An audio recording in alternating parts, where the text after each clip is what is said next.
Hey there, tech enthusiasts. Welcome back to another quick and easy tutorial. Today, we're diving into how to do a zip file in Outlook 2025. If you've ever struggled with sending large files via email, zipping them is a game changer. It compresses your files, making them smaller and easier to share without losing quality.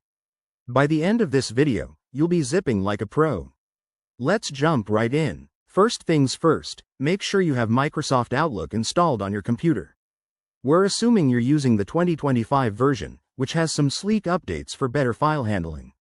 Start by opening Outlook and going to your inbox or composing a new email. Now, if you have files on your computer that you want to zip, like photos or documents, select them in File Explorer. To create a zip file, right-click on the files you've selected. From the menu, choose Send to, and then Compressed, Zipped, folder.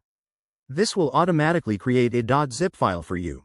It's that simple. If you're on a Mac, you might use the built-in archive utility, but we'll stick to Windows for this tutorial. Once your zip file is ready, head back to Outlook. Click on New Email to start composing your message. In the email window, look for the Attach File button. It's usually a paperclip icon. Browse to the location of your new zip file and select it.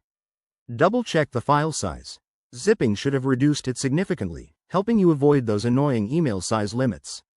Before you hit send, add a subject and a clear message in the body, like, "Here's the zipped file you requested." This keeps things professional. Finally, click Send, and you're done. Your recipient will need to unzip the file on their end, which is straightforward with most operating systems. One quick tip.